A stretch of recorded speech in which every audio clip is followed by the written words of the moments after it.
And there we are. Welcome. We are now recording in progress, and hopefully everything is going to go well. So welcome, everyone. I've been doing something different online every year for the different times of year, different holidays, but the Omer count, I do like this a lot. It's more than a day, obviously. It's 49.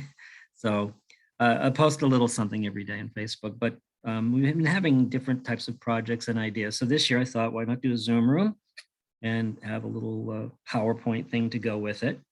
And I picked this lovely slide, which I just found on the internet with this quote from Rabbi Nachman, which I think is very applicable because really what we're doing throughout the year, but especially certain times, especially this time of year with the Omer count, this opportunity to fix things, first to learn, to understand what makes us tick, and then to get to a very deeper level of rectification, of correcting things. Band-aids are okay sometimes, but if you want real deep and lasting improvements, you got to get to the root of how we function. And this is all about our souls, our soul root, and how we're designed, and how we can work on improving things. So here we are. And did I get the dates right? 2022. I'm dyslexic sometimes. 5782. Okay, I think we're good there, right? So that is this year's Omer project. And let's see if my little button to forward the page works. Nope, that didn't work. Oh, I think I need to click on the screen and then try it. There we go. Okay. So you should now be looking at a picture of a beautiful tree. And one of the things we're doing, we'll talk about a little bit more in a minute, is taking a slightly different look at things. There's a lot of great stuff out there, but we're taking a slightly different look at the Omer count.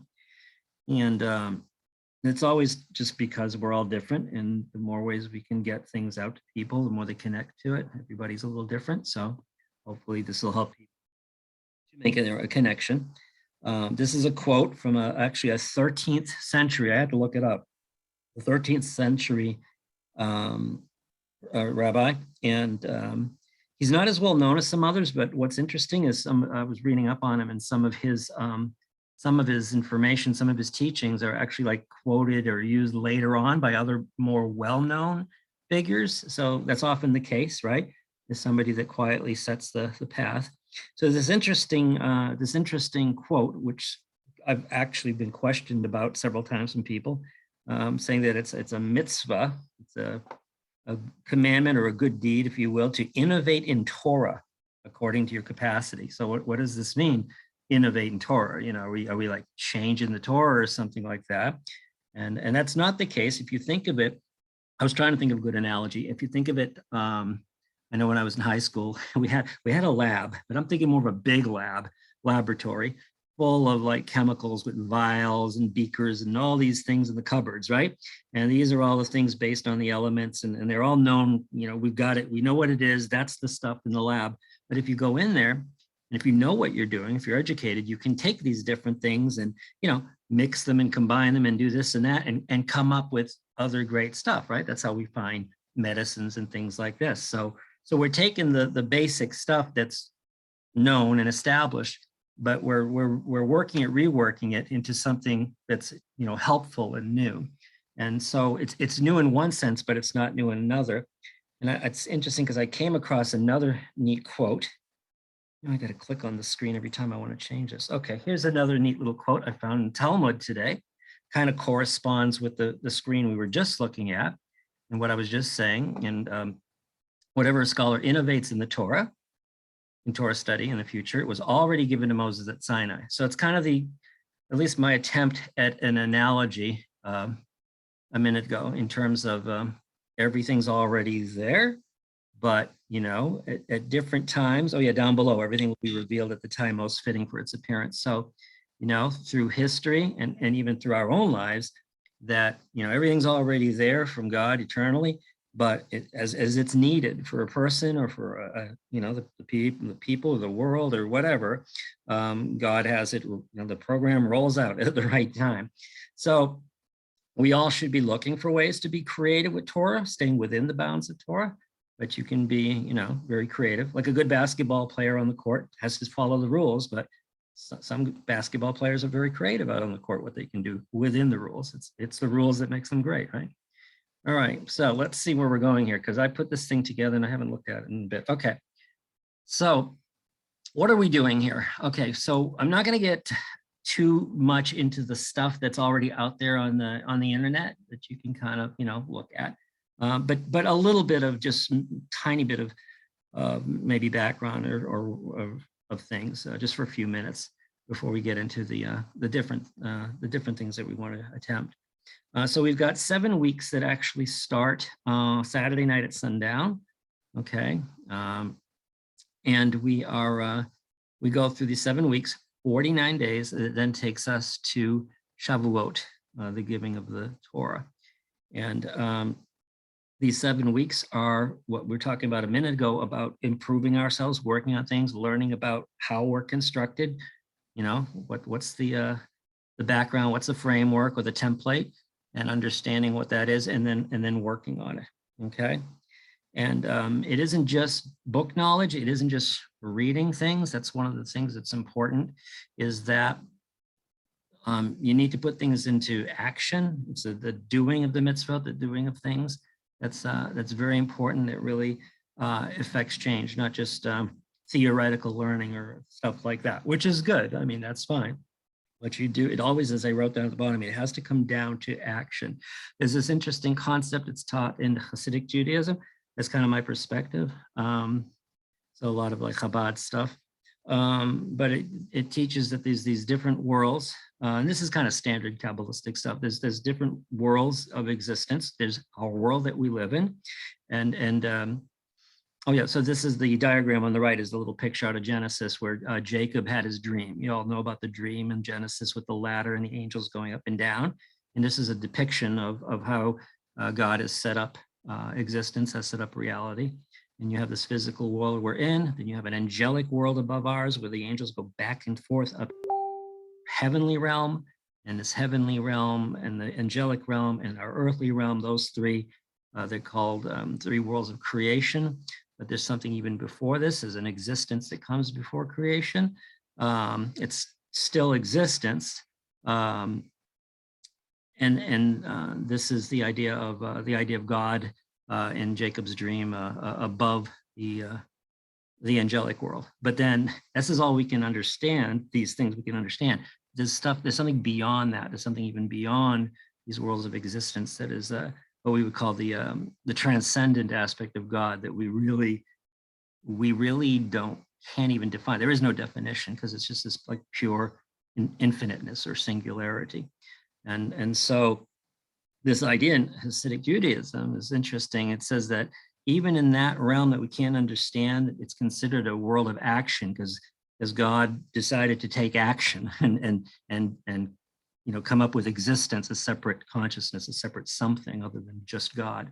And so God took action up there, and down in the lowest world down here on earth, in our physical realm, we are to take action to emulate God in that respect. So it's about getting your feet on the ground and your hands moving and all that too. So keeping that in mind, because learning about the Omer count stuff is good, but there's always some things, and we'll look at some tonight, that we can actually put into action to help us improve in those areas.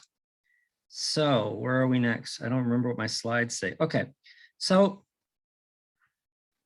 if you're not familiar with some of this stuff, I would say, you know, you can explore it more. I would always caution people to stay on traditional Jewish sites. Chabad is good, Chabad.org, and aish.com are very good sites for basic information about, in more detail, about the Omer count and everything else, okay? There's a lot of stuff out there that over the centuries that has developed, it's just not kosher, and it's just, you know, exciting to people, but it's going to lead you in the wrong direction eventually.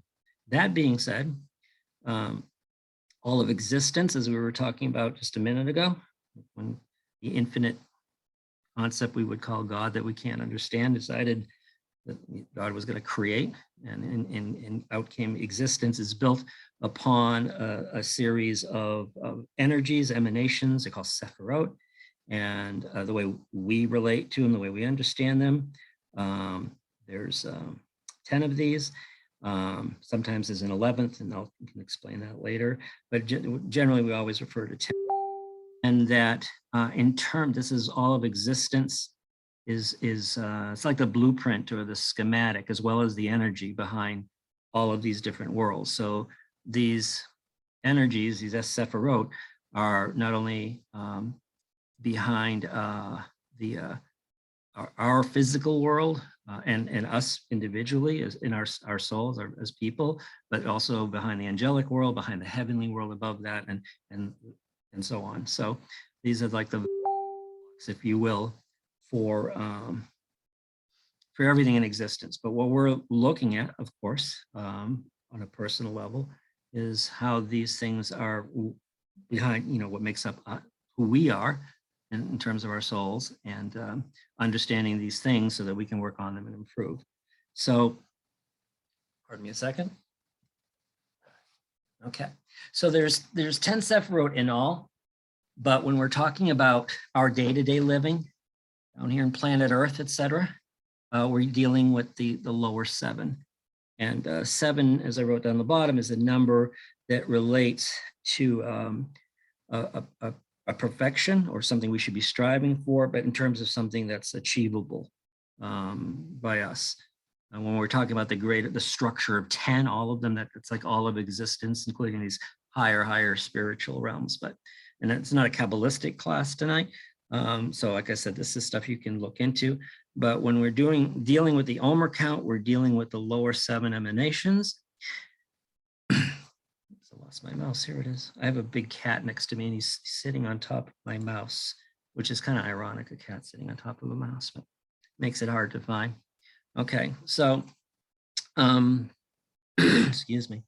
So each one of these 7 emanations represents a particular type of energy, mercy, justice, foundation, or connection. We can review these in a minute, but they don't exist completely independently. They're all connected in some way. So each one of them has some aspect of the others in it. Okay, so no matter which one you look at, it has aspects of the other 6, as well as a deeper aspect of itself. So that means that for each one of these, you're really considering 7 different things. And that's where at the Omer count, where we have 49 days, you're looking at one of these per week, but you're looking at all 7 aspects of one in the first week, and then starting with Chesed, and then you're looking at all 7 aspects of Gevurah, and so on. So that's how we're doing this, to understand all these interconnections like that. So that's basically the basic idea behind the Omer count, is going through these things in that fashion. So you're getting into the, and it's kind of just a good general lesson too, just no matter what you look at in life, there's other things that are connected to it. So, so this is a good lesson here in terms of these things, to learn, what each one might represent, and that itself can be different in different situations, but there's always other aspects. So we're looking at 7 aspects of each one. And we start with Chesed, which is loving kindness. Some texts call it mercy. The terms can be interchangeable, because sometimes in the middle where you see Tiferet, that's compassion, but sometimes that's called mercy. So it's a little interchangeable. The main thing is to learn the concept behind it. And we're going to cover that as we go forward here tonight. Okay. I'm already getting hoarse, and I'm 10 minutes into this. Hi, Soteria. All right. So as I said, we're discussing the lower 7 sefirot. This is all standard stuff so far. Now I'm going to bring in something that is also well established in Hasidic and other traditions in Judaism. I'm going to bring it into the Omer count stuff that we're doing here. It's usually not brought in that much, but I think it's adds an interesting aspect of things, and it really is a part of the whole picture. So the lower 7 sefirot that we're talking about are divided first into 2 groups, you could say. The first is a group of 6, and the other is a group of 1. All right, kind of outnumbered there. But the group of 6 is considered a masculine dimension, or it's considered related to the concept of a divine bridegroom, okay, which you may have heard of in some spiritual teachings. And then the seventh one at the bottom, Malkut, is considered the divine bride, right? So you have a concept here first, or you have a couple concepts. One, you have the persona, right? Or partsufim, partsuf or partsufim in the Hebrew, meaning a divine persona, something that helps us understand. So you have the Father concept in heaven, which people are very familiar with, right? God the Father. But there's also the feminine that's, what do you call that? Complements that. All right, so you have the divine mother concept as well, okay? And then the divine bridegroom and the divine bride. So it's kind of like your family there, if you will. And you see these concepts either directly or covertly throughout the Torah, throughout the whole Tanakh, right? Excuse me. So one of the things that is written about in other texts, not so much concerning the Omer count, but it applies, is the idea of, well, you have a bridegroom and a bride, you got to get them together. And that's not just a story, but it's a very major principle that when we connect these things, we connect us to the higher realms, to God, okay? So the concept of Malkut down there at the bottom is not only associated with the bride, it's associated with us down here, planet Earth, our physical realm, etc. We're down here lost in Malkut, kind of separated. The bride, the female is separated from the king, separated from her mate. And if you're familiar with, again, we mentioned earlier, Shir HaShirim in the Tanakh, in the Bible, Shir HaShirim, Song of Songs, is all about this discussion between a man and a woman. And it's interesting because in that text, and I'm rambling tonight, I don't have any notes here, so if I get off track, bring me back.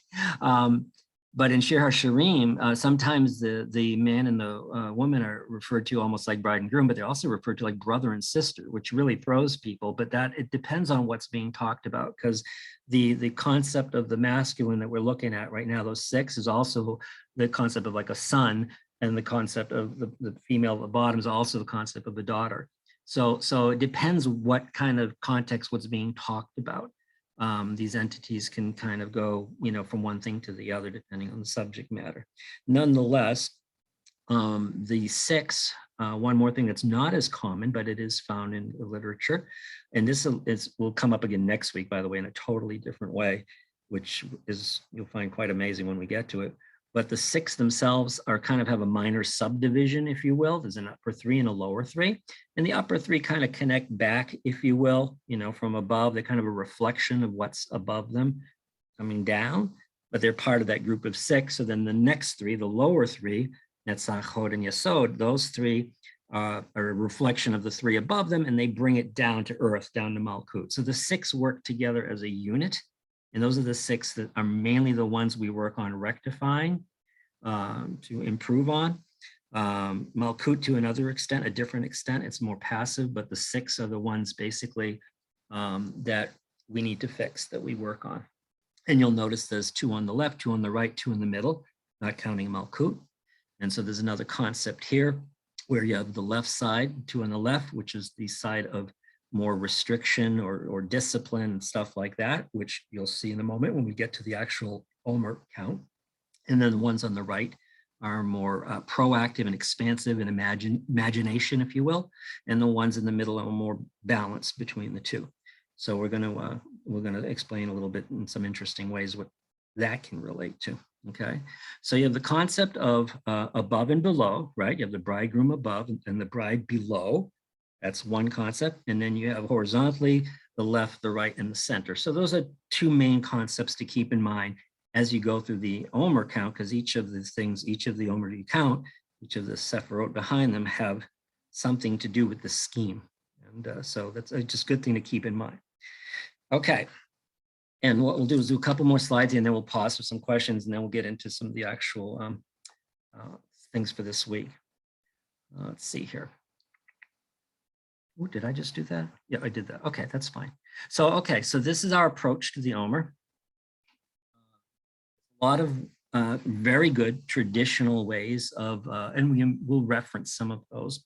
A lot of really good things to learn on both. As I say, I usually recommend these two sites, Chabad.org and aish.com. And if you look on there, they'll probably have it right on the homepage now because we're getting so close.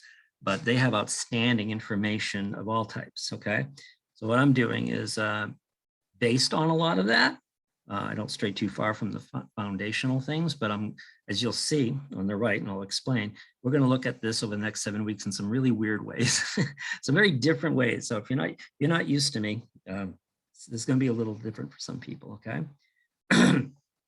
So the whole point about the Omer count is you could say the same thing in 2 different ways. It's about us correcting ourselves, fixing different aspects about ourselves that we're designed upon, which ultimately is simply making a better connection between ourselves and God, right? That's what it comes up. Those things are equivalent. When you're fixing yourself the right way, you're making a better connection with God. Those are just synonymous. So what we're going to do is each week, we're going to look at, each week is a different sefirot, okay? You do 1 per week. And as I mentioned, you do all 7 aspects of each one. Okay, so you'll get, so the first week is Chesed, and then you have 7 days. So you look at Chesed itself within Chesed, then Gevurah within Chesed, Tiferet within Chesed, and you go like that. Then you go to week 2, and you start with the second one, Gevurah, and you look at all 7 within Gevurah. So some of you are very familiar with that. If not, as I said, you can look this stuff up on these websites, which will be good to explain. So what we're going to do is take a look at these things each week through a different lens. We're going to start kind of safe week 1 before we get into some of the others, which are going to be a little bit more different. So week 1, we're going to start on the more conventional side, but we use our imagination too, because we are starting on the right side, which is the expansive side, the imagination side. And then, so we're going to be looking at how this 7 weeks relates to something on the other side of the calendar at Sukkot, tabernacles, right? Sukkot in the month of Tishrei. You have a tradition there where you take the 7 days that begin Sukkot, and each one of those days, you invite a guest into your sukkah, not a regular person, but you, in a sense, in a spiritual sense, you're not conjuring anyone up, but you're reflecting upon and learning about particular figures in the Torah, 1 per day. And the first one being Abraham, then Isaac, then Jacob, those 3. Then it's Moses, Aaron, Joseph, and David. And those are the 7 guests at Ushpizin. So you have 7 days in Sukkot, but you have 7 weeks now in the Omer count, but it's the same thing. We're looking at the same concept. We're just expanding it more at this time of year in the spring to really get into the details of all 7, whereas it's more compact, if you will, in the fall with Sukkot. But it's the same concepts that we study.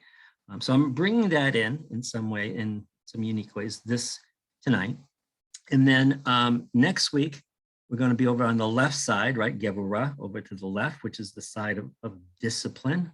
When you think of a discipline like a learning structure, so we're going to take something and kind of confine it to that, to study it. And there's a book that I'm a big fan of, a secular book called The 7 Habits of Highly Effective People by the late Stephen Covey.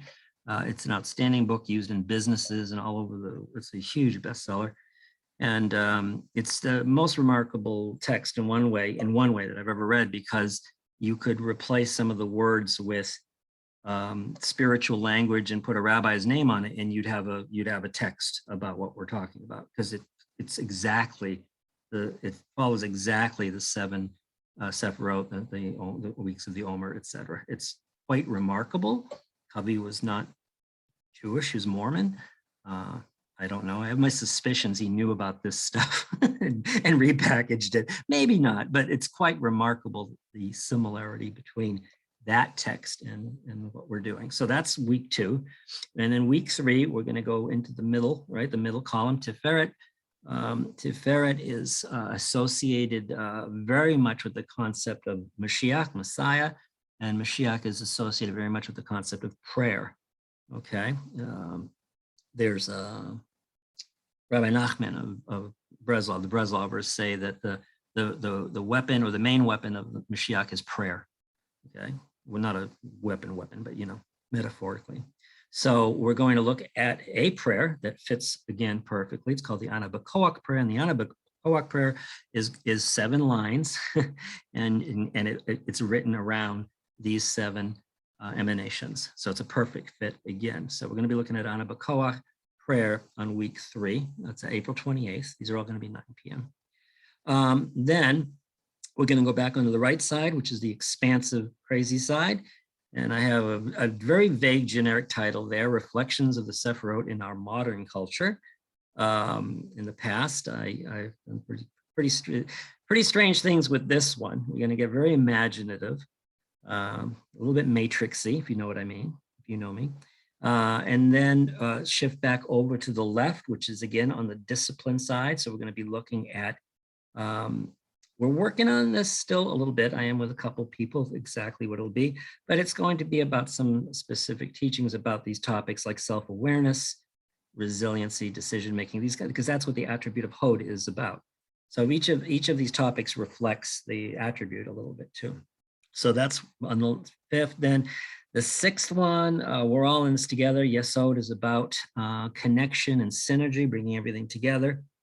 And we look at each of these a little bit every week. So you get a little taste of all of these every week. But in terms of the main thing, Yesod is week 6. And Yesod's also associated with the concept of Zadik, which is a righteous person. And we'll have some interesting discussions about like, who is the Zadik in your life? You know, maybe someone you know that's very righteous that you look up to and you go to for advice. We're gonna have some fun discussions. I think hopefully we'll have some discussions every night. Hopefully also by the later weeks, we'll have even more mic time for everybody. And then finally, week 7, we really wanna open it up, Malkut. Malkut is about this level. It's about the bride, the Shekhinah, the divine presence and everything. So hopefully by week 7, everyone will feel comfortable to have a real big wild party, open mic night as we head into the last week, into Shavuot, of course, on day 50. So you're going through the 7 weeks, 7 days, and then you have an 8th week, which is only 1 day. It's Shavuot, just like you have an 8th day at Sukkot. And the concept of 8, as we mentioned earlier, 7 has to do with perfection in our world. It's attainable through our efforts. 8 is that which is beyond creation, okay? Heading into that deeper, higher spiritual realms outside of our regular existence. That's the concept of the number 8 or eighth in Torah, gematria or whatever. All right. Okay, I think we have one more slide, then we'll take a quick break to get a 2-minute break to get a drink. And any questions? Let me see what else we have here. Okay, so this is going to be our right. So this is where we're at. Are there any questions so far about like the general idea of what we're doing here? As I said, every week's going to be very different. This week's slideshow may not resemble next week's at all. I may just sing songs. I know, I'm kidding. But no, it's I want to really mix it up, have a little variety. Some people relate better to more traditional, conventional things. Not too much of that. As I said, we are getting off into some different unique areas, and some of it's going to be really wild. So a little bit for everybody. If you have a question, you want to take the mic.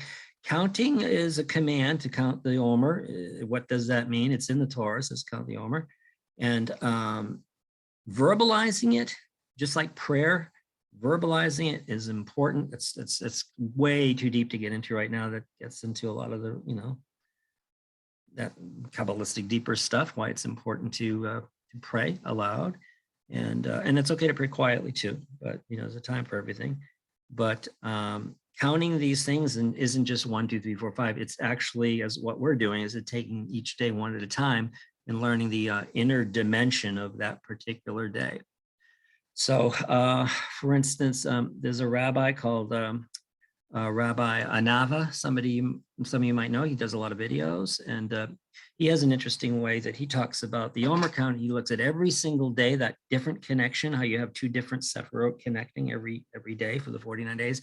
Each one of those is a unique connection. It's almost like a key in a lock, and each one of those opens up a little unique spiritual window that goes through time and taps into this depth of information. And I totally subscribe to that. I absolutely do believe that. Every holiday, every Shabbat, everything has its own unique way. I mean, you can always talk to God. No one's saying that, you know, but you can always talk to God and pray and all these things. But there are these times that I believe God has put together that enable us to explore things in unique ways. So, so that's what the counting means. It's not just counting a number, alone and Abba, thank you. Anava being what? Humility, right? That's what that means. All right, so that's the schedule. I'm not going to rant like this every week. This is the first week, so I was giving this background. Probably shrink this part down really quick for the next few weeks. You guys are the lucky, privileged ones to hear the whole schedule. And we're going to go, we're going to start here in a second. I just got to grab a sip here.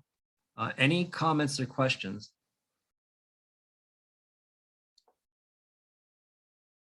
As I said, we're going to, at least the way I made these slides for tonight, I put a lovely piece of artwork on each one. I actually tweak this a little bit every year, but about 10 years ago or so, I went through the Omer count and I said, you know, every one of these needs its own little picture. So I went out and started grabbing images off the internet here, there, and everywhere. And that I thought kind of connected somehow to the day's theme. So I got the little gallery, a little art gallery, if you will. I'll look at the first 7 images tonight. So each slide is going to have a little image and a little text on it, basic. And then the same, the next slide will refer to that in terms of what our theme for this week, which is the Ushpizin, the guests like Abraham, Isaac, Jacob, and so on. So that's the game plan here. Okay. And also the other thing I didn't get a chance to put it on slides, but I've got it.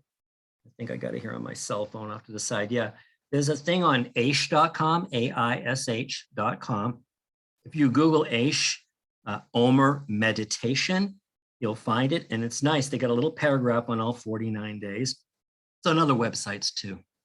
But each one of them has an actual, like, one little line of something to do for the day, like do this. Remember earlier I said it's important to put this into action. You have to get your feet on the ground and put things into action. And it's really neat because, and I'll just mention each one as we go through them. So if I forget, remind me, but I've got it off to the side here on my cell phone. So that way I don't have to keep going off screen and stuff. All right, so the first, we start with Chesed this week. The whole week is Chesed. We're looking at the inner dimensions of Chesed.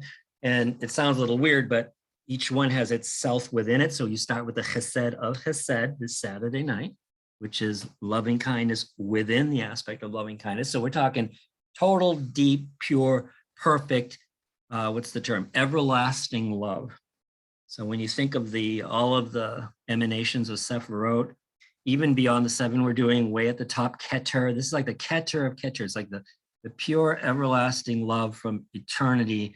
That is I guess the highest thing we can possibly think of about God, if we can try to assign a value to that, okay?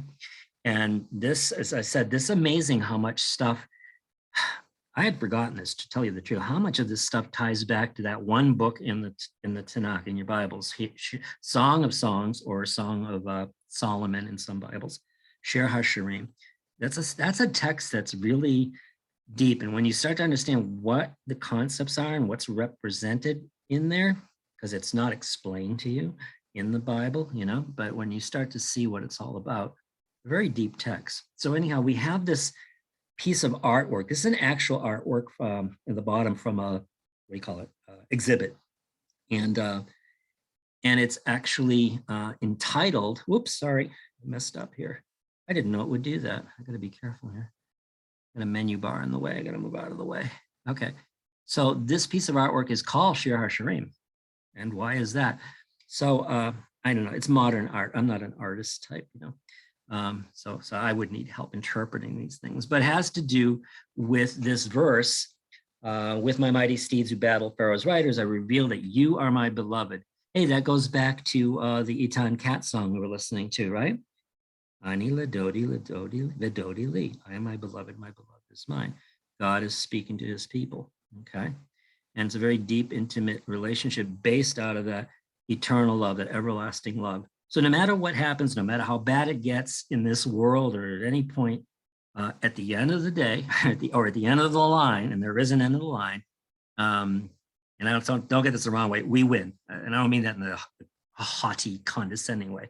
We only win because Hashem says we're going to win. It's an everlasting love. And at the end of the day, we are his and everything else will fall by the wayside. So it's the deepest expression of love is that of God, which is the most inner essence of God is Chesed with, for us down here to understand, is Chesed within a Chesed. It's a pure, everlasting love.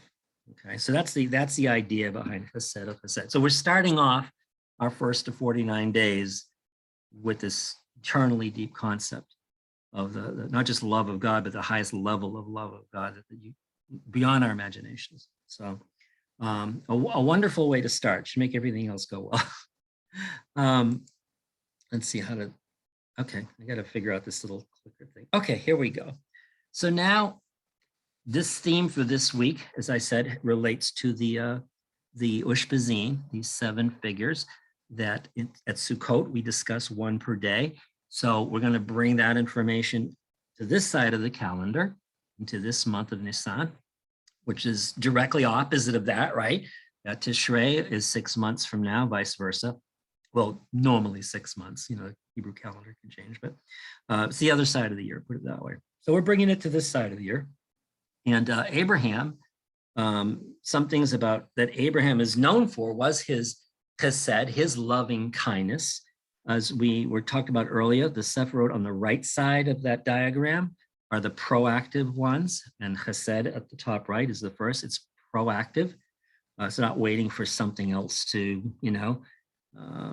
poke it in the ribs.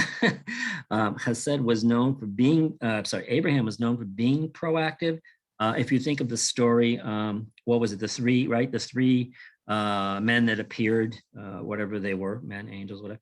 The 3 that appeared, and Abraham jumped up, and he's like, of course, he gives the wife the work, right? Sarah, go make dinner. But he jumped to get out there and take care of them. And he was known for this. And he and Sarah were known for being very proactive for, as it says in the Torah, making souls. That's a weird expression, but they lived in a very, Torah-less community of people and converted many people over to God, following God. That's what they were known for from the get-go. They were the first couple to work together in doing that stuff, but they were very proactive. There was nobody there helping them. They had to get out there and get it done. When God told him, Lech Lecha, there you go, in the Torah, he says, go.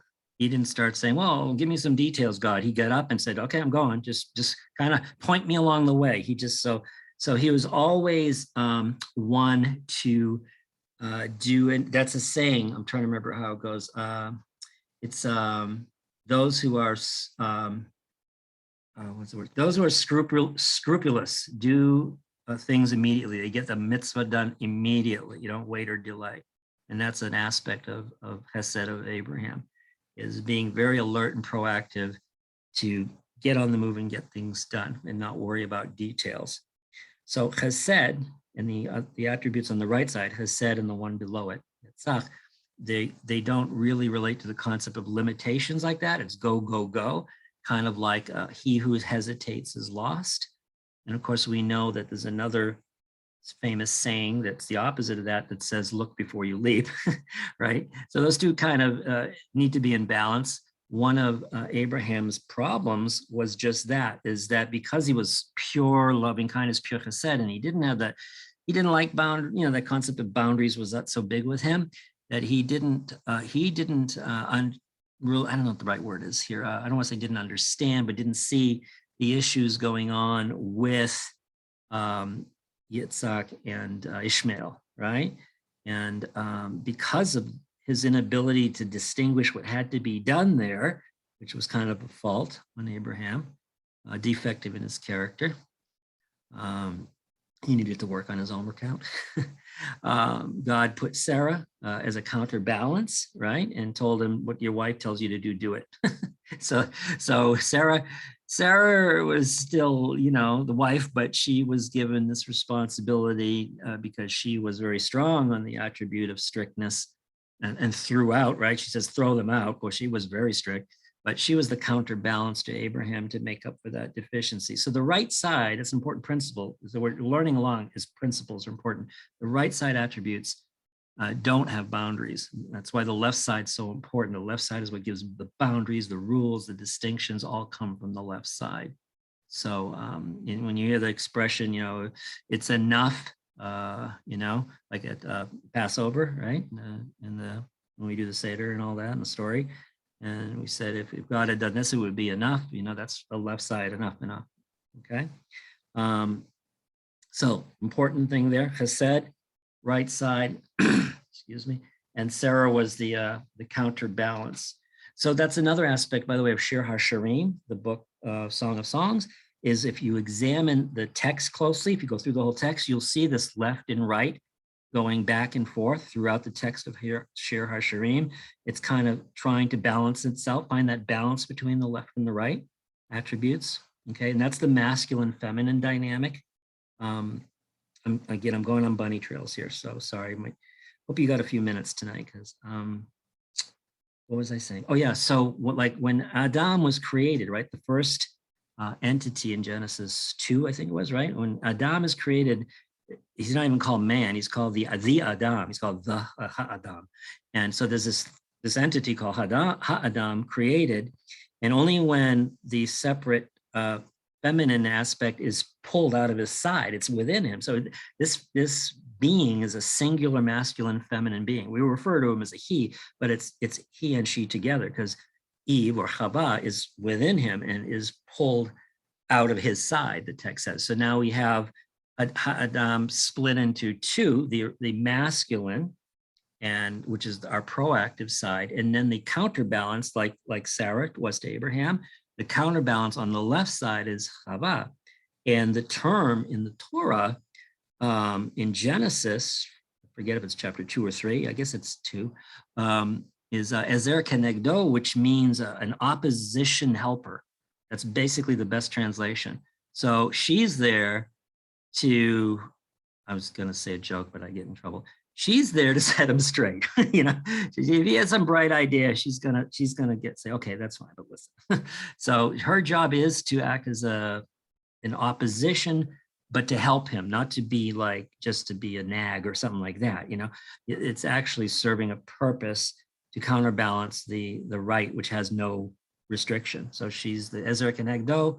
It's translated as like helper or help meet in the King James, which is a bizarre word, but it means like one who opposes you for your own benefit is what it really comes down to.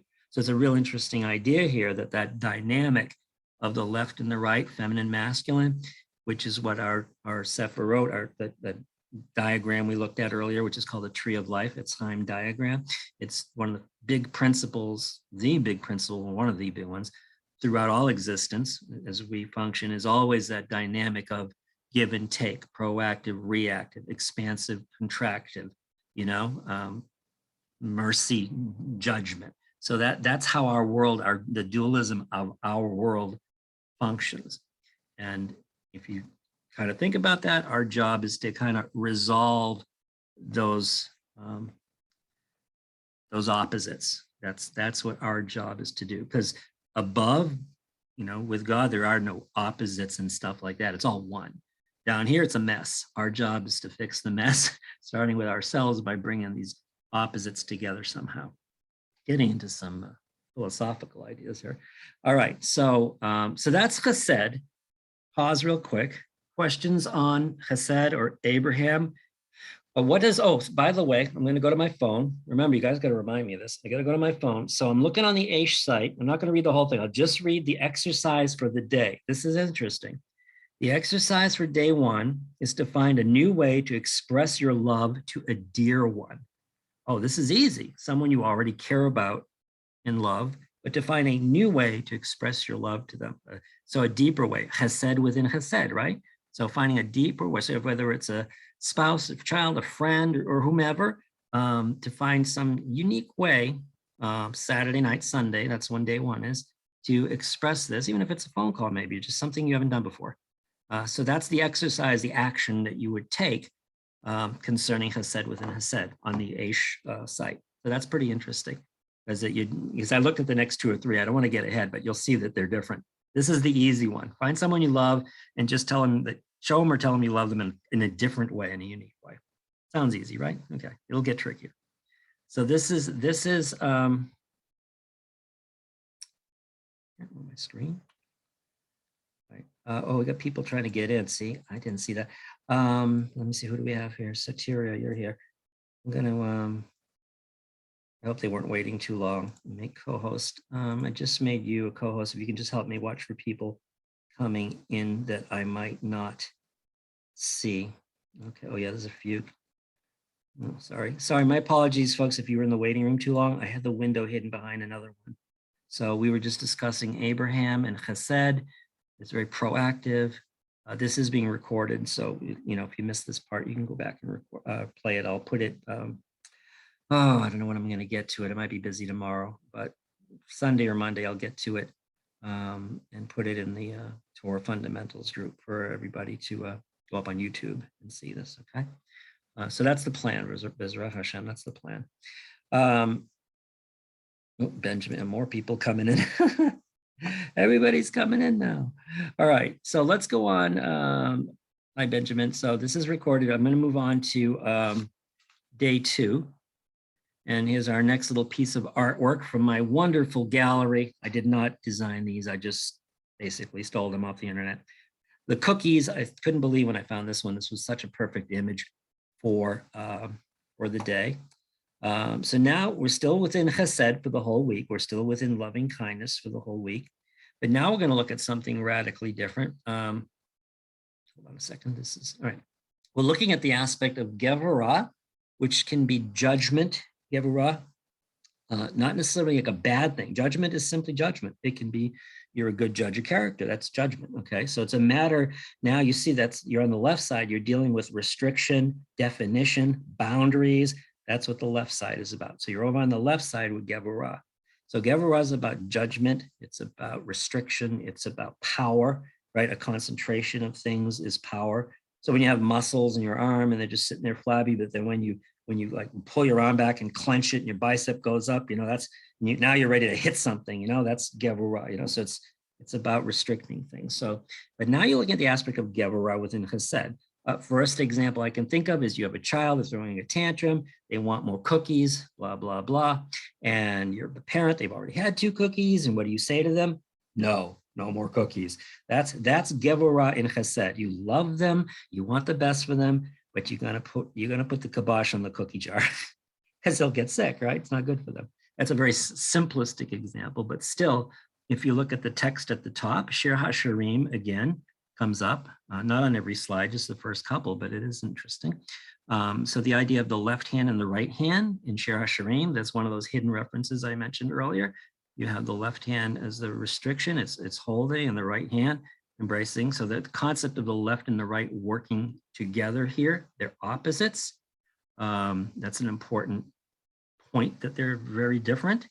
When one is up, one is down. As we'll see in a little bit, when we talk about the lower 2 beneath them, Netzach and Hod, it's very different. They work more in conjunction. So here they're more one or the other, if you will. So this is the idea of God chastising the one he loves, like I mentioned, like a child. It's for their own good. Okay. So now when we move up, so this is our cookies, judgment within the sweet cookies. I love this image. We can get over to the next slide here. Boom. Okay. Yitzhak, Isaac. Now, the interesting about Isaac, he's on that restrictive side, the side of restriction, judgment, right? Remember what we said about Sarah's wife being strict because Abraham didn't have that dimension? Well, Isaac is from the strict side, and who's his wife? Rebecca, who's all about loving kindness. She's the opposite. So you can see the first 2 patriarchs had wives who were the complete opposite of them to help balance them out. All right. Abraham on the right had Sarah on the left. Isaac on the left has Rebecca on the right. Very interesting how God worked that out. So what we know about Isaac kind of fits the theme of restriction. This is very little. There's not a whole lot written about this guy. What we do know is that his life had some very precise actions. He was the first to be circumcised right on the 8th day. He had an arranged marriage, right? What else? He never left the land of Israel. And then, of course, the binding of Isaac, the whole concept of binding, restriction, right, at the Akedah. So everything about Isaac has something to do with that left side of restriction, the opposite of his father. And like I said, the two wives were opposite of each other. So it's interesting. And that term of restriction, too, there's an interesting term called the fear of Isaac. The pachad is another term that's used in place of Geburah in a few texts, which is interesting because the term, restriction in God, the term of fear of not disobeying God because there's rules, which are from the left side, right? So that concept of pachad with Isaac is important. Another interesting thing to consider, you have Abraham, very important figure, right? First one to really figure out God in his generation amongst people who didn't. He's called a friend of God. He's the first person referred to as a prophet, by the way. So you have this guy, and then of course his son, pretty important guy, Isaac. Actually, Isaac has a very deep messianic role to him. Rabbi Yitzhak Ginsburg writes a lot about the hidden aspects of Isaac. But anyhow, so you have these two guys, father and son. So here's a quick trivia question. How much dialogue, actual dialogue between Abraham and Isaac is there in the Torah? Answer, one sentence. Okay, and it has to do with where are we getting the animal for the sacrifice? God will provide it. Okay, that's it. That's the only dialogue between these two major figures in the Torah. Isn't that bizarre? I mean, okay, it kind of reflects the whole like oppositeness of the two. As I said, they really they don't blend, it's one or the other. But that's a really interesting thing that there's only one sentence in the whole Torah between these two major figures. So you see, it's another form of disconnect, right? So there's all these disconnects. One needs one wife, one needs the other wife. They don't connect except one sentence. And it's kind of interesting because it's interesting in terms of what comes next, okay? So that's Isaac, where were we? Isaac, right? So he has he's on the left side. And if you go to I'm going to go back to the Omer meditation for day 2. Remember, day 1 was express your love to someone you already know, to someone you already love. That's easy. You know what it says for day 2? It says, help someone on their terms and not yours. Apply yourself to their needs, even if it takes effort. Whoa, whole different thing now. So it can be somebody that you love and care about and that but they're going to give you a hard time. So you have to figure out the left side, right? Figure out the measurements, the definitions, whatever you want to call it, how to figure out what they need and want, and not just show up with a bag of cookies. Like, what do they really need? So it's a little trickier for this Omer meditation. Again, I'm on the aish.com site. What I just read, aish.com. Look up on Google Aish Omer meditation, and there's a thing for each day. So I'm just reading one action for each day, because as we mentioned earlier, this is about taking action. So it's real interesting that the action for day 2 is a little bit trickier. You have to take the time to use the left side attributes and figure something out. All right. So we'll do one more, then I'm going to take a break because I'm getting very parched, and we'll let everybody use the restroom, whatever you got to do. All right. So that was Isaac. Now we're going to go to the third, the grandson of Abraham, the son of Isaac. We are now on day 3, Tiferet, right? Tiferet actually comes from the root word, means beauty, but it's not like something that's attractive, pretty. It's beauty in the sense of like perfect harmony and balance. That's the sense of beauty here. So if you think of the first 2 attributes, one on the right, one on the left, now you blend them together in a beautiful harmony in the middle. That's Tiferet. And Jacob, it represents the grandson who was the blend or the mix between his grandfather and father. The Torah says that Jacob spent time in 2 tents, the tent of Abraham and the tent of Isaac. So he learned the proactive stuff and he learned the reactive stuff. He learned the Chesed, he learned the Geburah, so he was the left-right balance between the two. So you get that sense of harmony. But as we talked about earlier, there's not only a left-right to consider, there's also the up and down to consider. And whereas Abraham had a wife, Sarah, who balanced him on that side, and Rebecca balanced Isaac on the other side. That's not the case with Jacob. He's already balanced left and right. Jacob, which is what makes him one of the key, if not, believe it or not, if not the key messianic figure in the Tanakh, is more written about Jacob than there is Moses or David. Jacob has two wives. He has Rachel and he has Leah, and they represent the upper and lower dimensions vertically in terms of balance. So Rachel is his malkut, his down to earth, I love you, you're beautiful, I want to marry you, you know. And Leah is above it, Bina, beyond the seven. She's the eighth, she's that mystical eighth.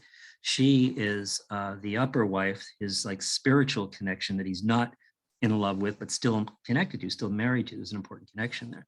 So Jacob connects horizontally, if you will, between his father and grandfather, and he connects vertically between the two wives. So he's in that middle central sefirah called Tiferet, which is right in the middle. If you look at the diagram, which we can go to later and look at it again, but Tiferet's like right in the middle. In fact, Tiferet is said to represent or stand in for the lower seven, or at least the six, but if not all seven, it like stands in for it. It represents it because everything connects to the middle, everything connects to Tiferet, to Jacob.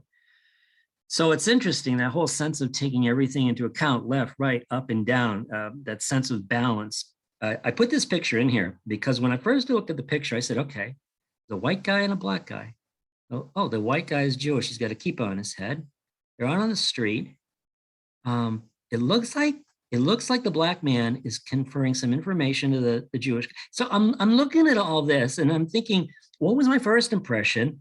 And what's my impression as I analyze the photo? And I still don't know. I still would like to have to be there to know who's telling what to who. So the whole concept of everything coming together and getting all the details, you know, all the information, so you have true harmony, true balance is very important. So Tiferet is about everything coming together and getting an accurate assessment. And that's why Tiferet is also called the attribute of the emanation associated with emet, with truth. Jacob is associated with truth, by the way, in the Torah. Jacob is, I forget the verse in the Torah, it says Jacob is truth. So Tiferet is the aspect of truth, and truth takes everything into account, so you have the complete picture. So I thought this was a kind of an interesting little photo because it made me think how much there is in this photo that I really don't know what's going on, and how much I'd like to know. So it's probably Crown Heights because the neighborhoods they're mixed, blend around the perimeter a lot. So it's interesting. Can't tell by the parking meter.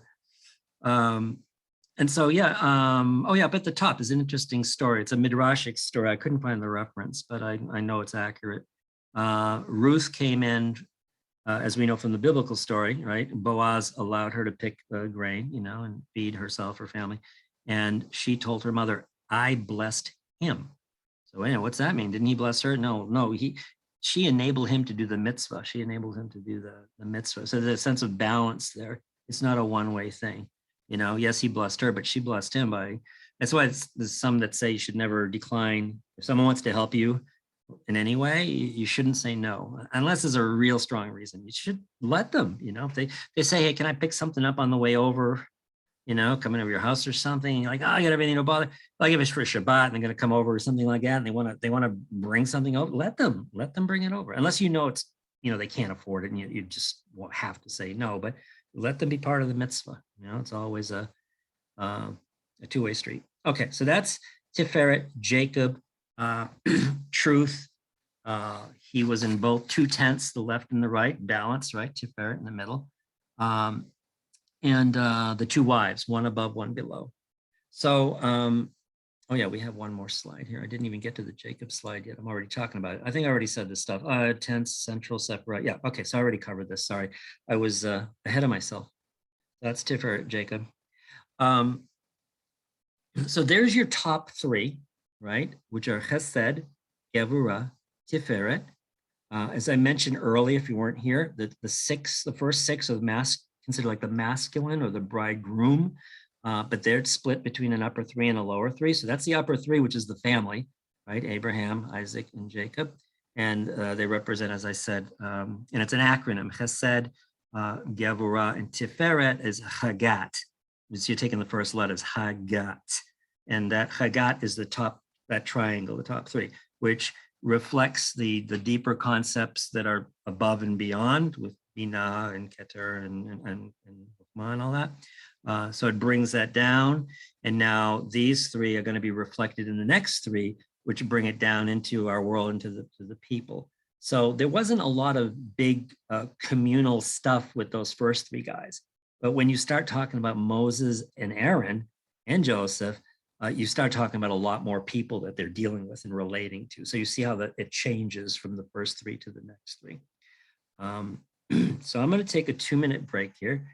Please, if you want to gently one at a time, have a question on the mic, or you want to type something in the chat on anything that we covered, or any questions at all, go ahead. I'm just going to have a sip of something here from my throat, and we'll come back in 2 minutes. I'll be on screen, so I'll be watching this. So if you need to run to the restroom or get a drink, go ahead and do that now. And we'll come back in a minute. And for those of you who got here a little late, what we're doing week by week is taking a very different look each week at the Omer count. This week is the week of Chesed with all the 7 dimensions of Chesed. And this week we're playing it kind of conservatively. We're looking at it through the aspect of these 7 biblical figures, which are the same 7 we look at the other side of the year at Sukkot. We look at these 7 figures and analyze them. So we're bringing that into this side of the year with the Omer count. Oh, wait a minute, back to the Aish site. Remember how the first day Chesed was easy, find someone you love and be extra loving, and the second one was find someone you know and love and try to help them in a way that you know is difficult. Well, the third day today, which this kind of reflects to the picture I had, the Aish site says, for day 3 exercise, offer a helping hand to a stranger. Oh, there we go, right? That's probably where I got the idea for the picture. Offer a helping hand to a stranger, because you got to be careful when you do this nowadays. But that's always a fun thing to do. I mean, it really is. And you got to have the right intention, Kavana. You can't just, you're not trying to score points or make yourself feel good, although you might feel good, but that's separate. You do it because it's the right thing to do. But it's always nice to help.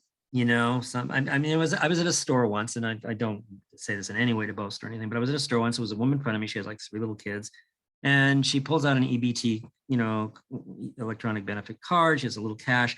And then I noticed she's like picking things out of the pile that they can't afford.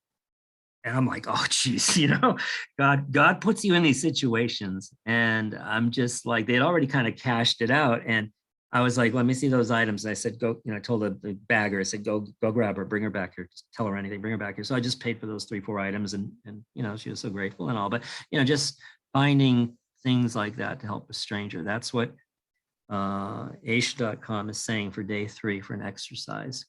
So again, Aish.com, Omer meditation, if you want to look for these little things you can do every day, you reflect on the principle, you learn something about it, then you take an action related to it. And that's how you don't just let it go after the 7 weeks, you keep that going through the year, but this is the time of year to learn about it and to do something to start stimulating that and improving upon thine self. Chevy Astro van. Yeah, is that well, in Crown Heights, maybe. I don't know. There's everything driving through there. It's like the beach when all these cars going up and down on the strip, right? You never know what you'll see. All right, we'll pick it up in a minute here. I just want to give everybody a chance to get a snack or a drink. Running out of time to eat chametz, right? Shove those cookies down real quick and make those cookies go. I have a dog that can sniff out chametz. I'll rent her to you if you're looking to. Oh. We have Ben Burton. Hello, Ben. We are partway through. We looked at the first 3. We're looking at the Omer count this week through the lens of Sukkot, believe it, as I was mentioning, through the Ushpizin. So we're looking at the Omer count through that lens this week, and then every week it's going to get weirder and weirder. Next week, if you missed it, next week we're going to look at these 7 through the lens of a book called 7 Habits of Highly Effective People by Stephen Covey. And we're going to look at these aspects as they're talked about in that book and see amazing connections to this. In week 3, we're going to look at the 7 through the Ana Bakoach prayer, which is a 7-line prayer designed around this. So that's going to get really deep. Week 4 is a big secret, but it's going to have something to do with culture and movies and stuff. You know. You don't have this. And oops, somebody's mic is open. Hi, Ben. I'll close your mic so you don't get in trouble. We had to, I don't know why, I have it set to mute everyone on the way in, but it's not working. I checked it too. I don't know what's wrong with Zoom, but it's not working right because people are unmiked on the way in, and it's kind of funny once in a while, especially if you're yelling at somebody. All right, so we covered the first three sefirot of Chesed and Yeburah and Tiferet, Hagat, the acronym. These 3, the upper 3 of the 6, which are the masculine dimension, these upper 3 kind of connect back. They reflect what's before the higher, what I call the intellect, the mochin, which is Chokmah, Bina, and Da'at, or Keter or Da'at, one or the other. We'll talk about that some other time, but it's one or the other. Keter is the dimension outside of existence we can't understand. Da'at is like a reflection, if you will, of that within existence that we relate to. That's why it's one or the other, depending on what you're talking about. But that's another day. All right, everybody ready to go and to visit Moshe's next, right? No comments or questions? All right, we'll head into day 4. Let me move the screen up one. Boom. Oh, yeah. Love this picture. Okay. So now we're in the next set of 3. These 3 reflect the 3 that we just saw, and those 3 reflect the 3 that aren't part of this, that are the upper ones, out of this dimension, out of what we're doing. Okay. And these 3, if you go on the Aish site, they call tactical. They call these 3 the tactical sefirot, meaning that they're the ones that really get down to earth, get into like what we're really doing with other people and in our day-to-day affairs, even more so than the others that are a little bit more intellectual and theoretical, and this is much more like real and practical. Okay, so Netzach is also on the right side, just like Chesed was. So it's on the proactive side. Because it's involved in day-to-day actions, it's considered like the spark to put things into action, to even if it's make the plan or whatever it is, it's the spark that gets things going from the right side. It's literally the he who hesitates is lost. That's Netzach, and on the counter side on Hod is look before you leap. Netzach's an interesting term, by the way. If you go the Psalms, there's what 100 and how many Psalms are there? 150 something? Anyhow, there's over 50 Psalms that start with the word Netzach, or a variation of it, I should say. And that's every Psalm that you see referencing like an orchestra leader. Sometimes the text calls it that in your Bibles, an orchestra, for the orchestra. The word is based on Netzach, which is one of orchestrating things to get them going. That's what it's about. It's a very proactive word. So if you look in the Hebrew text, you'll see it's a variation of Netzach, wherever you see the orchestra mentioned, and over 50 Psalms start with this term. So that's interesting. So now we're starting the next triad, if you will, the lower triad beneath the 3 that we just did, Netzach and then Hod, which go side by side. They work much more together in conjunction. They're like your 2 legs, right? As opposed to the ones above on the right and left. Chesed and Geburah are very opposite, and they're almost like magnets repelling each other, whereas Netzach and Hod work together. In fact, in many texts, they're studied together, like as one. And the 3 together, there's another acronym here, Netzach, Hod, Yesod, is called Nechi. That's the acronym it's given, Nechi. I don't know why it's an I, but it is Nechi. So that is bringing all this stuff more down into our excuse me, our reality. Netzach is associated with our good friend. Oh, get this to work. Moses. Okay. So we have Moses on the right here at Netzah, on the left at Hod, yes, his brother Aaron, Moshe, and they work together, right? They went to see Pharaoh together. They do most everything together. Sometimes, God has Moses go somewhere on his own and on, but is relating to the people and all. You consistently see them working together. And that's not just a spark to jump like without knowing anything. I mentioned earlier, like, he who hesitates is lost. It's not a blind jump. It's a jump based on faith. Okay. It's based on knowledge of something.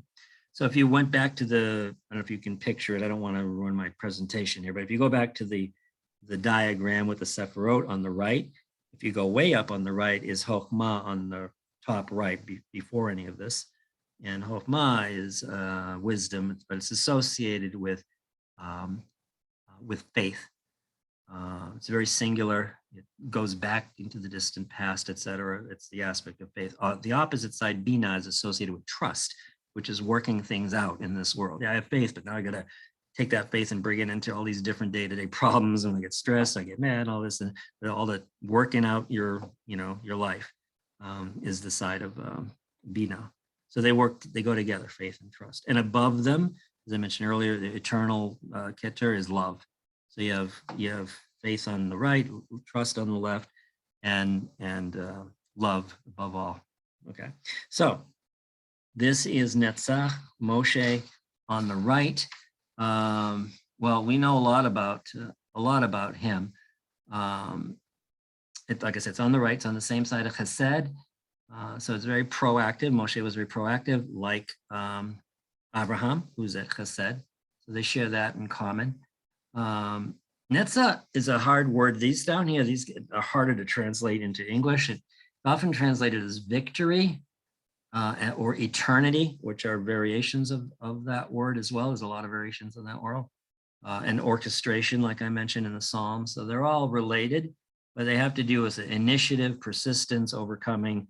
That's where you get the sense of victory. It's not really like winning a battle, but constantly going at it, that spark. So that's the idea of Netzah. You get up in the morning, you're not thinking about deep principles. You got to get your butt out of bed and get moving. That's Netzah, okay? Hod makes the coffee. I'll get people coming in here that drop down. All right, so that's Netzah, Moshe on the right side.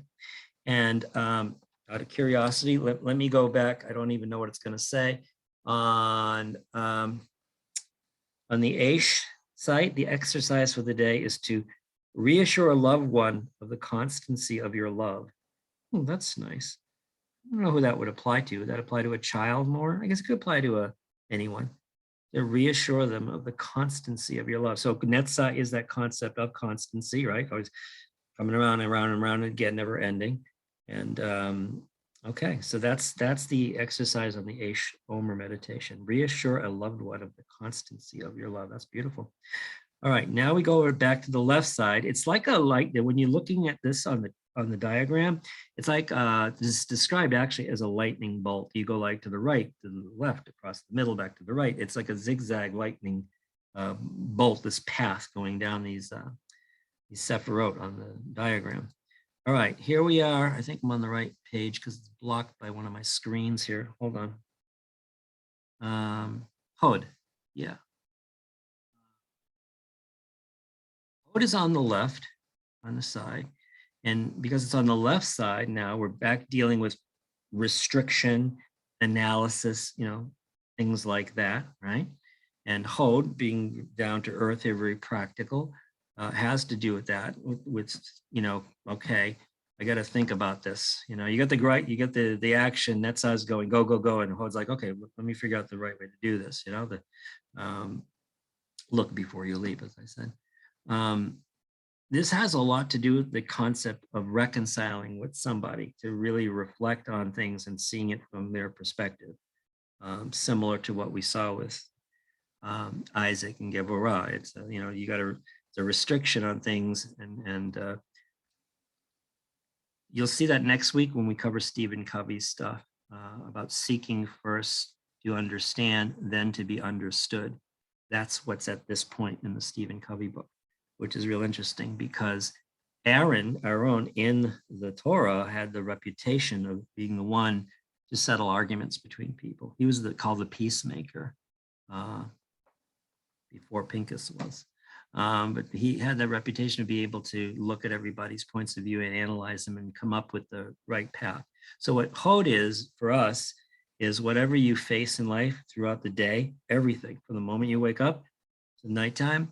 Hod is working on formulating a Torah response, a Torah-based response to all the decisions you have. And that's just the thing you develop and work on, and you'll fail and mess up and start over. But that's what Hod is doing. Hod is saying, okay, I'm going to take all the stuff and Netzah's throwing it at me, and I'm going to, carefully work it out. So it resembles what's above it on the left side, but it's the real down to earth nitty gritty, actually doing that moment of time when you really need to pause before you make a decision based when you reflect. Viktor Frankl, if you're familiar with Viktor Frankl, he was this Holocaust survivor. He was a psychiatrist. He was in the prisons. He wrote about how he survived in Auschwitz and all. And he wrote that there's between the time of all the circumstances affecting you and that decision you make, there's this gap in there he talks about, that critical little gap in there where you apply this. It's really like a very Hod. You can find the quote on the internet. I don't have it. I wish I did. But he talks about that moment in time to reflect and make this decision based on all the right information. It's very, like I said, it's very much the attribute of Hod that he's talking about. So this image I picked down here looks like two people having a little spat. And that's basically what it is thinking about, the other person's perspective and finding a way to work it out. Hod is empathic. We're going to talk a lot. When we get to week 5, and Hod is the main attribute we discuss, there'll be a good discussion. I'm getting 1 or 2 people to help me with that one, because it's such a critical skill for all of us, and especially to teach children of how to properly react to things. Because, and especially in the world we look at today, something happens, everybody goes nuts, right? Nobody's exercising this attribute of Hod. It's such a critical one. And by the way, the holiday of Lag BaOmer falls on the 35th day, which is Hod of Hod. Side note. Okay, so this is Aaron. And Aaron was very mysterious. We don't know nearly as much about him as we do Moses, same as with Isaac and Abraham above. He's on the left side, less information. He works, in this case, more with his brother as compared to Isaac and Abraham, who had 1 sentence of dialogue in the entire Torah. And we know from, I have a verse in Exodus, if you want to look it up. Exodus is a good communicator and problem solver. And that's the attribute of Hod, is being able to take things and do that as discussed. Okay, so that's the side-by-side, Moses and Aaron. Now, what's interesting is we kind of go out of the chronological order here, right? Up to now, we were kind of sort of following it. I think Aaron was older than Moses, wasn't he? But anyhow, now we're going back, and we're going to look at the 6th day of this week, which is Yesod, which means foundation, by the way. Yesod of Chesed, the week that we're in.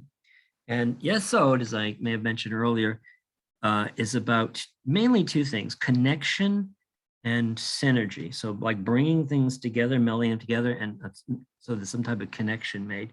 Now, the idea of connection can mean a lot of different things. We'll get to that in a second. But what's interesting is this date correlates with the day of the splitting of the sea, which, if you think about it, the sea splits, they walk through, connection, right? Yesod, that's the concept of connection right there, of going from one place to the other. And we see that in the very literal way with the connection of the people through the water to where their destination, inevitably to get the Torah at Sinai. So that's the whole idea of Yesod, and Yesod, within loving kindness, God's ultimate plan. So Joseph, super interesting character. Joseph is so critical. Yesod is that sefirah. I wish I had I don't want to lose this slideshow, but if you think back to the diagram, Yesod is the one right above Malkut, where like we're at, so to speak. So Yesod is this connecting sefirah between us and everything above. One of the, I use the word nicknames, what am I looking for? Synonyms, not even synonym, but names used for Yesod is Kol, meaning all. So all above is what Yesod represents. It represents also the concept of the righteous person, the Zadik or Zedekus. It doesn't have to be a man, it's a woman too. In fact, when you look at Moses and Aaron, we were just talking about, right? Who was the one connected to the people so much that everybody mourned over her? It was Miriam. So Miriam was a very strong component at Yesod. She was the sister and feminine, and Yesod. All these Sephiroth have both feminine and masculine conditions within them. Some mainly are more identified with masculine or feminine, or can be on, specifically what we're talking about too, could change that. But Yesod, like any of them, can be either or.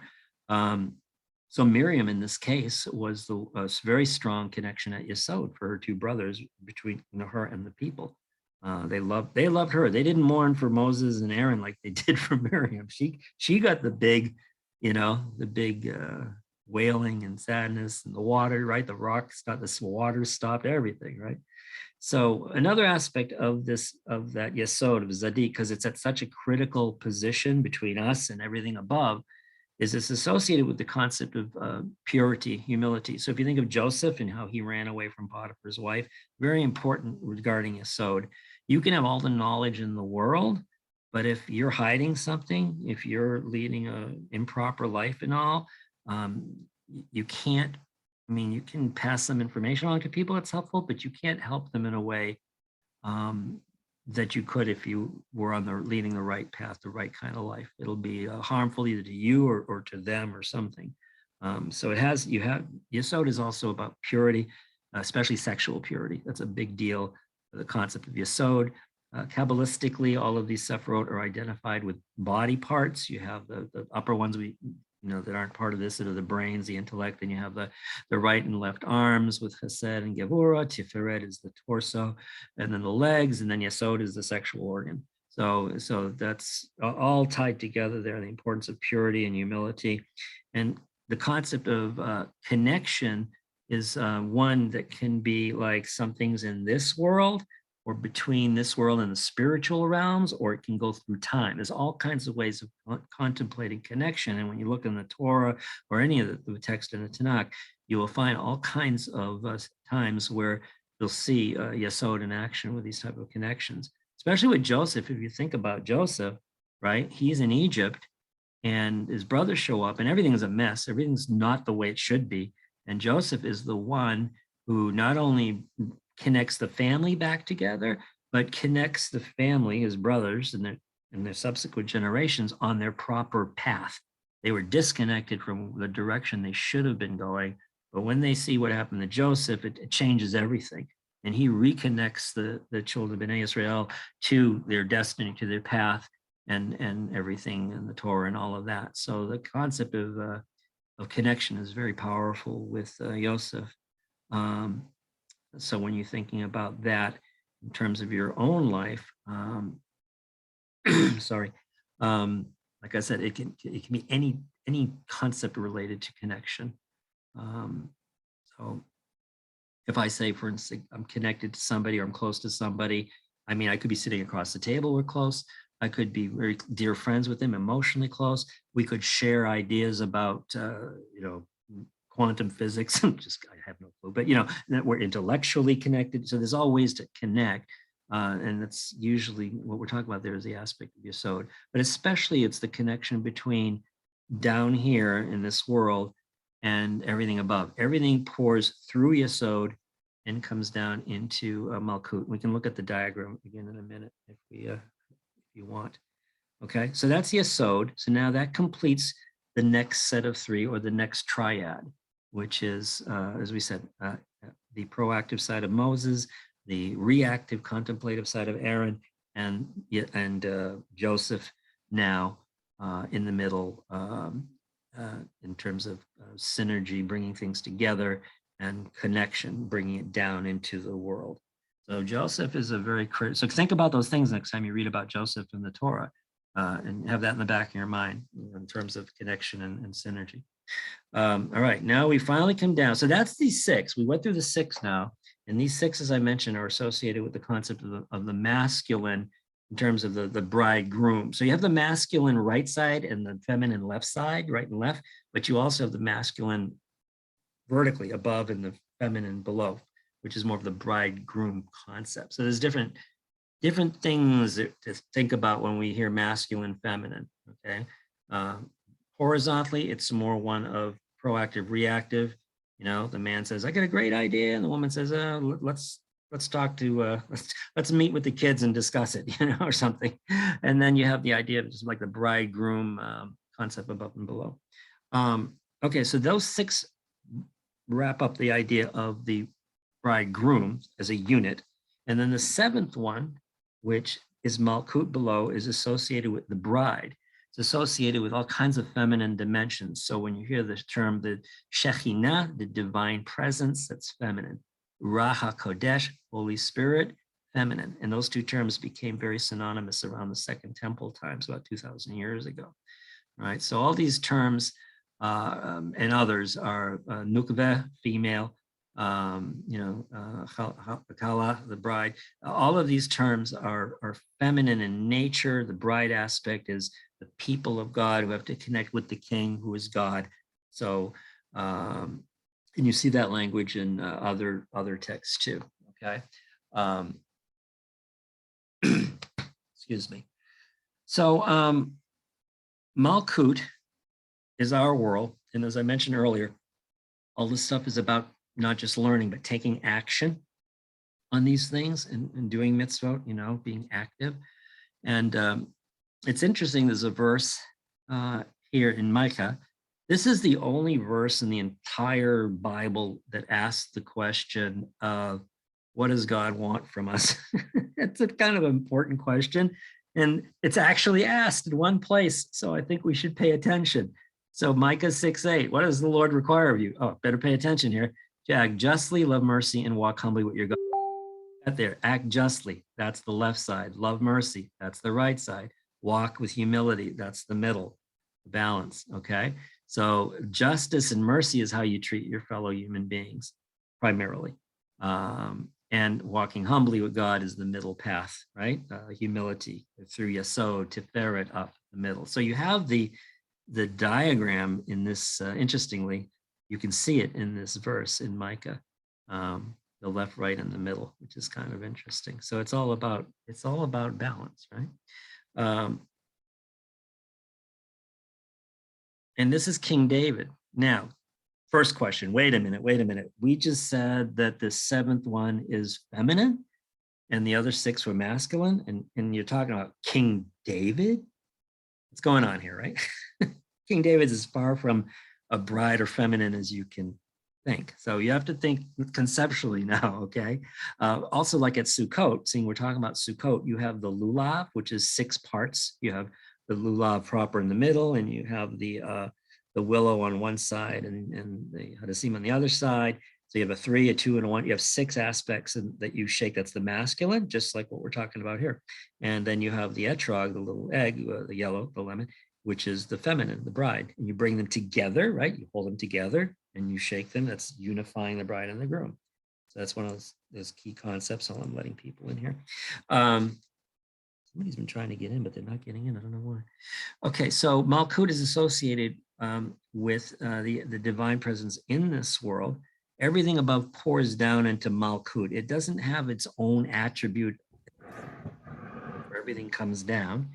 And I think somebody's mic is open, probably Terry's. Yeah, let me mute her. Okay, sorry about that. And what's interesting is that if we go back to the very beginning, before the beginning here, when we talk about Keter, which we're not really addressing as part of the Omer count, the highest at the top, sefirah, which means crown, and it means pre-existence. Everything is like, there's no opposites there, we said earlier. Everything is there, but it's all one, in singularity. There's no opposites.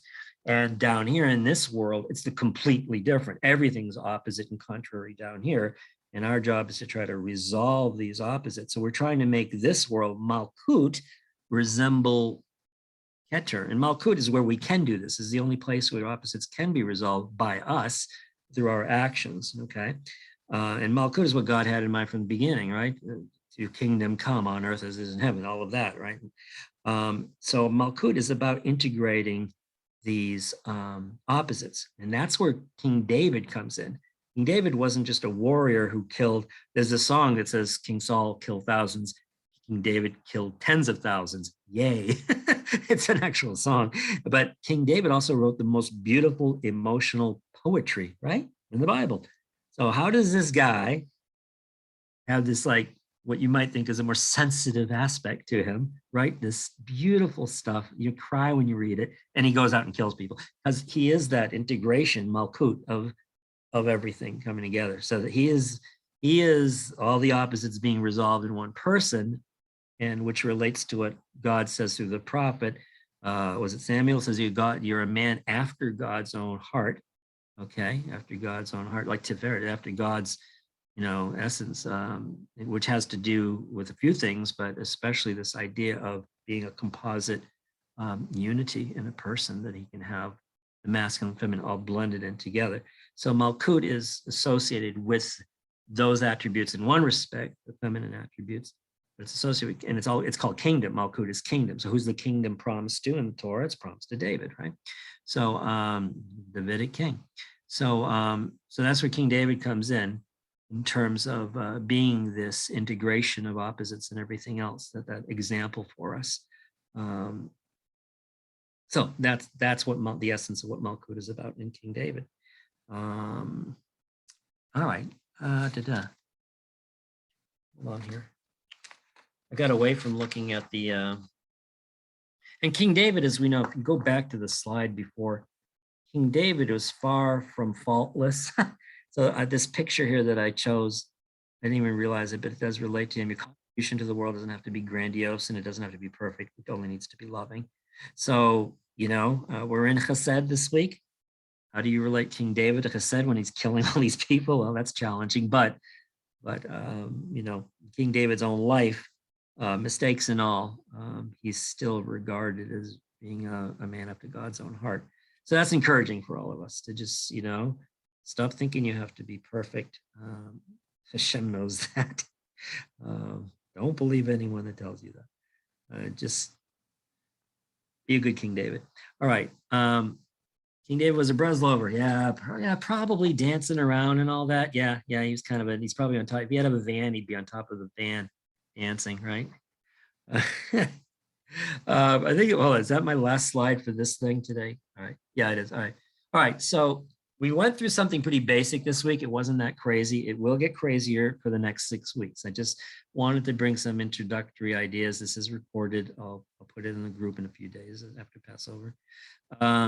But the basic concepts from Sukkot, which are crunched into 7 days /8, are the same concepts that we look at this time of year. At Sukkot, we look at them in a different way this time of year because it's so expansive, and we look at every attribute within everyone. This is the time of year that we work on things. This is an opportunity. Every one of these days has its own unique little niche, a combination like a key and a lock, and each day is a different key and lock. So Saturday night is Chesed within Chesed. Like I said, on Chabad or on Aish.com, they have some great basic information, and some of it gets really deep. You can pursue it as much as you want. You should try to learn a little more every year. This is generally a tradition where in the evening you say, today is this certain day of the Omer count, and there's a little tiny little short prayer that recognizes that is said. So that's a nice little tradition.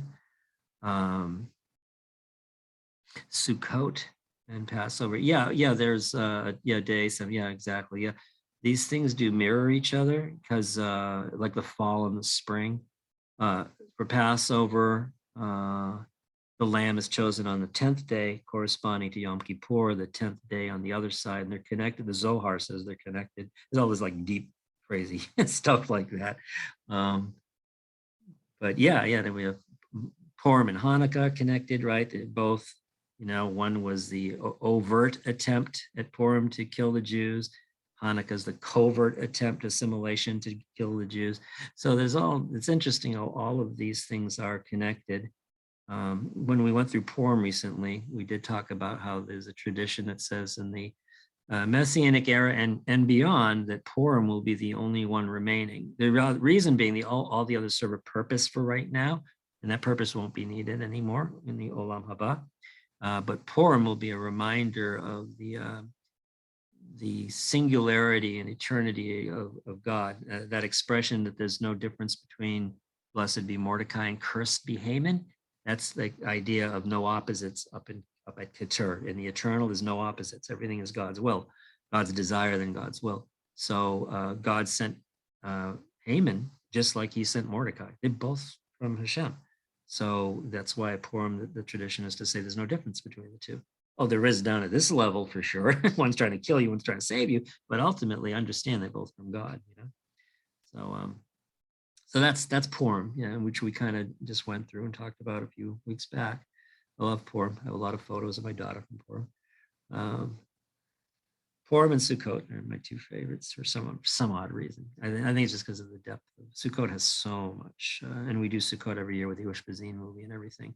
We have a lot of Zoom time and all. You have resource into these holiday connections. When you say resource, well, I'd go to Chabad first. Chabad is just great. They were early on the internet with information.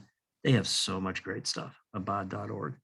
I would look through there first, and then other than that, it's just a lot of reading, just a lot of Zohar and Midrashic text and all that talk about these things. And it's not always in one nice tidy spot. That's why books are good, because these teachers put books together that are really there is one called hold on. I went looking for a book on Sukkot and I found one that ties all these things together really well. Hold on. It's not on my book. We reorged all the bookshelves here and I'm trying to think where it is. If you PM me or post it in the group, I'll find it for you. Just ask me for what book I was talking about. But it's, I think it's Divine something. I'm trying to remember the title. Shoot. But it goes through all the holidays and shows these connections. It's really good. Can't think of the name. It's like, you ever have something right on that tip of your tongue? Yeah, where is it, right? And when I do remember it, where was it before? Keter. Chabad. I go back to Chabad to 1994. I had 4 websites on the internet in 94. There were only 1,000 or so on the planet. And I was really early on. And as soon as I got the ability to search for things, I started looking up certain words and things to see if there's anything out there. Came across this article in 1994 that just blew my mind. I had no idea who it was written by because there was no name. And I had to figure it out and trace it. And I traced it back to one Rabbi Menachem Schneerson, the recent former leader of Chabad. And I had never read anything like that in my life. It was 1994. So I immediately got on that kick to find more of his information. And now I have a lot of books and pamphlets and stuff like you wouldn't believe that we need another bookshelf, So yeah, Chabad is good. You can have them sent to you. I used to have Chabad, Aish, and Torah.org. And all 3 of them, I think they still do. You can have the weekly Parsha commentary, and they all have a lot, so you can pick the ones you like. Torah.org was neat because it was 3 categories, beginner, intermediate, advanced, and it was different teachers. And you could, you read the ones you like, and then you could click a box and say, yeah, this one I want emailed to me. So you get a bunch every week emailed to you. One of the best ways to start learning is the Torah portions, because the commentaries get into touch on everything. That's where you start to see that it's like, whoa, everything's interconnected. Never knew this, and so the more you go through the Torah portions week by week with proper, guidance, proper commentaries, teaching, That's a real great way to ramp up on what I call kosher Torah, understanding it properly. So yeah, you can't beat Chabad for their literature. They put out so much, and their websites get. It's just amazing. I really like what they do and what they've done. The Breslovers haven't put out as much. They're playing catch up now. Breslov.org is now getting better. Azamra, Azamra, that's our site. Rabbi Greenbaum, he's getting more stuff. They have great info, same kind of info, only a different angle.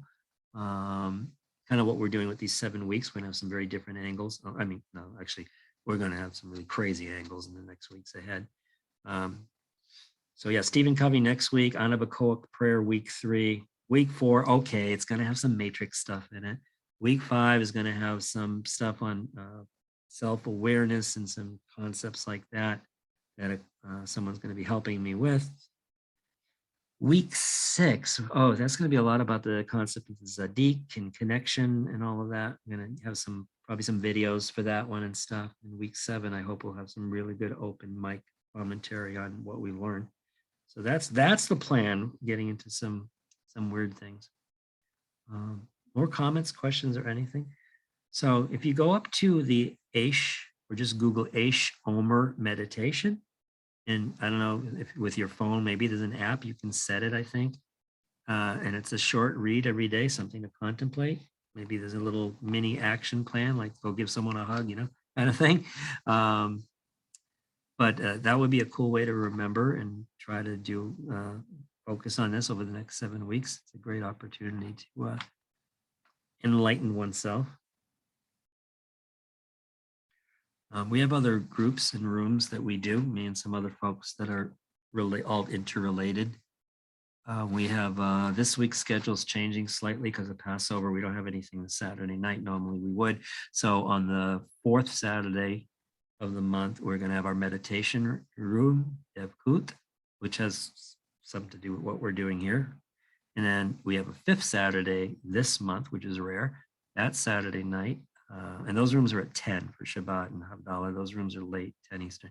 On the 5th Saturday this month is the Women's Neshot Bina group, Women of Understanding, which again relates to a lot of these things. Diana runs that one, Diana Caesar. So all good stuff, all trying to help folks just connect. Everybody does it differently.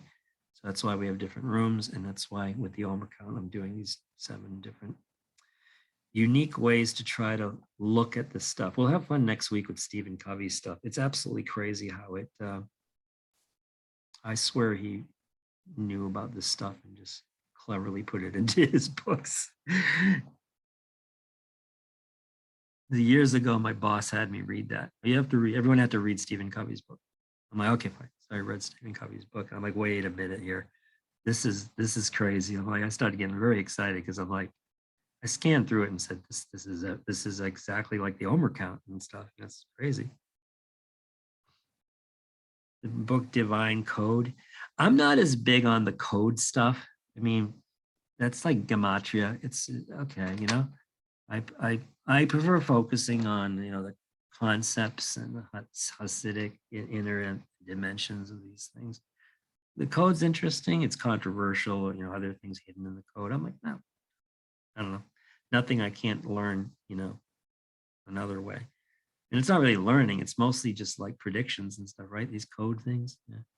If that's what you're referring to, I'm not sure. But, I mean, not condemning it. I wouldn't tell people to start there. You know what I mean? Like, it's interesting. Like gematria, it's called the fringe grass around the garden. Like, oh, that's nice, but the garden's what matters, At least that's how it was said to me once. All right, and if there's no other comments or questions, thank you. I said next week's going to be a little weirder, more fun, different. This was kind of the normal week, this stuff. But if you have Stephen Covey's book, flip through it or go online and just Google and you'll find like short articles about the 7 habits and you'll probably see some of the connections I'm talking about, and maybe have some questions for next week or talking points you want to bring up. I'd like to open this up to more people. I don't like just talking and talking. So yeah, please try to come back next Thursday night, 9 o'clock. And if you can between now and then, yeah, look up Stephen Covey's 7 Habits on Google. You'll find a million things out there. It's been around a while, and it's very good. It's a book. I've been finding copies of that at Goodwill. If you go to Goodwill, any Goodwill store where they have books, I've found so far 3 or 4 copies in the last year for like $1 each at Goodwill, and I send them out to people. I'm like, yeah, I got a book for you. So it's like Goodwill's a good place to look for that book and others.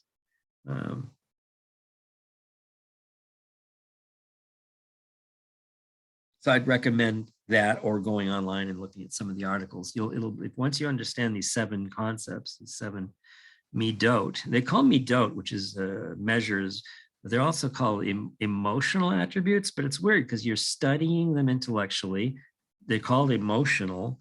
They're for your soul spiritually, but you put them in action physically. So you have all 4 there, the physical, the emotional, the intellectual, and the spiritual, all kind of rolled into one, what we're doing here, which is from the Deuteronomy, right after the Shema. You'll love the Lord your God, the spiritual, with all your heart, your emotion, your mind or soul, the intellect, and then your strength, your physical.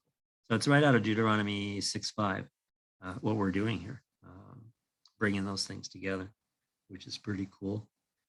So, all right. Well, my cat is sitting on top of my mouse, real cat, plastic mouse, and I have to let me have it.